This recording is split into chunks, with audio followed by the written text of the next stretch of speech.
まず一つ目の質問です。今回の展示はジョニーさんの最も親密なクリエイティブ空間を初めて一般に公開するものですが、この決断に至った理由、そしてなぜここ東京なのかを伺いたいと思います。So first of all, congratulations on opening this exhibition. And this exhibition opened your most intimate creative space to the public for the first time. So what led you to take this step and why here, Tokyo?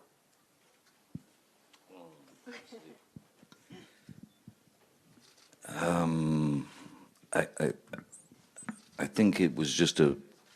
I arrived at a place in my life where you start to realize the time of life, and you look back at all the things you've done and you go, okay, yeah, I did that. But there are other things that I do that I have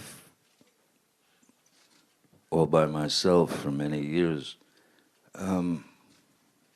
I've limited myself, which I think is the wrong thing for anyone to do, because music has been a part of my life since I was tiny. Drawing, creating things, drawing, painting. It's been a part of my, huge part of my existence, but I would paint these paintings and then put them in a garage, you know, and just tuck them away for no one to see.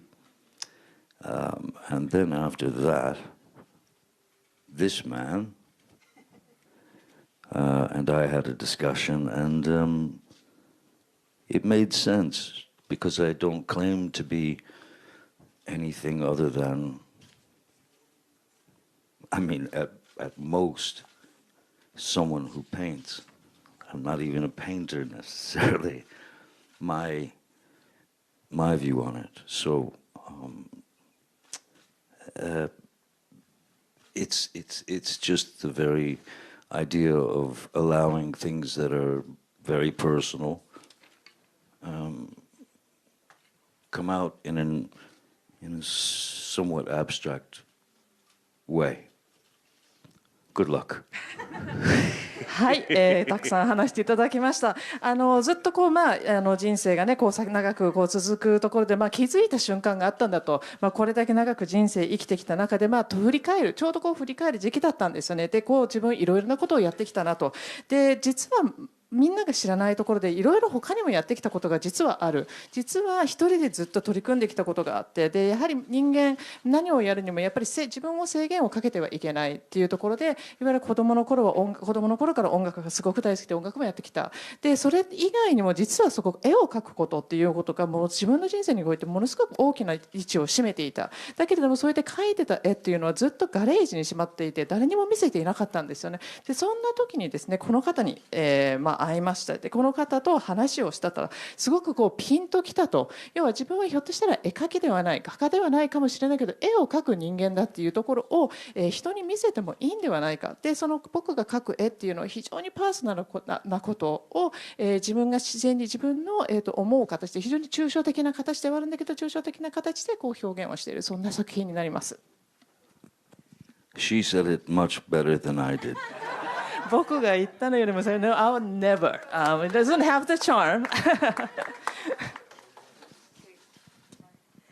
さあそれではちょっと絵についても触れていただきましたけれども、なぜ絵を始めたきっかけというものもお聞きしたいと思います。So you mentioned about earlier about the painting, but we eager to know how you began painting. Why you started to paint? I think I started to paint because I always loved to draw. And so from there you start to, when you get past the coloring books at the age of 30, you start using paint and experimenting in that world. and you're adding color and you're adding this and you're adding that, and so it was an experiment really, and a kind of a great escape for the brain, you know, because it's meditative. You disengage somehow. I got more and more interested in it, and I mean, I have not taken a lesson, but tried to learn by watching, tried to learn by listening, tried to learn by reading, tried to understand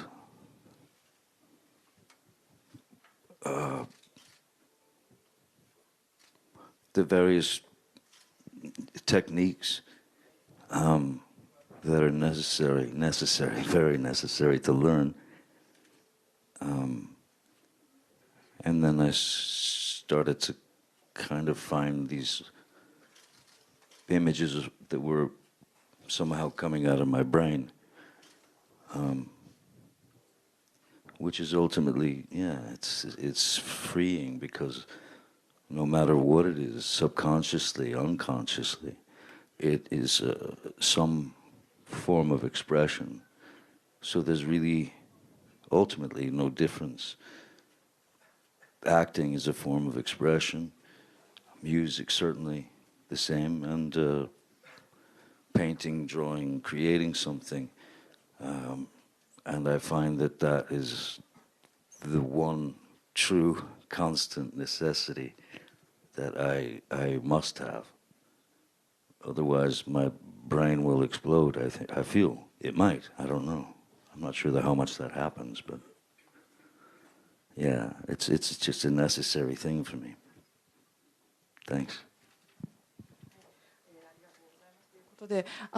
いつから、絵を描き始めたのかという話なんですけれども、もともと子どもの頃からいわゆるちょっとした落書きではないんですけど、素描ですね、ドローイングといういわゆる普通に鉛筆とかで絵を描くのがすごく大好きで、いわゆるそこから子どもの頃いわゆる色、塗り絵か、そういったことを子どものようななんていうか趣味でやってる範囲からちょっと脱皮して、本格的にいわゆる絵の具を使った絵画というものを描くようになったのが30歳になってからなんですね。でそこから絵の具を買っていろいろ実験、いろいろなことを試してみたと、いろいろな色を加えていって、でとにかく自分にとっては実験のようなものだったと同時に、逃避だったんですね。自分のその脳のを、目の前にあることから、一回切り離す、ための、逃避であり、非常にすごく瞑想的な、時間、だったっていうところで、より、すごく絵を描くことにもっともっと、関心を持つようになって、で決してレッスン学ぶ、人から学んだりはしなかったんですけども、いろいろな人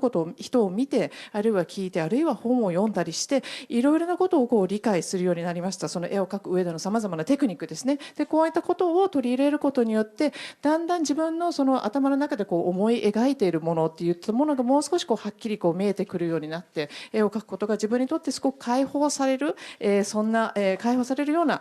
時間だったと、非常に自由を、堪能できる時間であり、潜在、意識の、元なのか無意識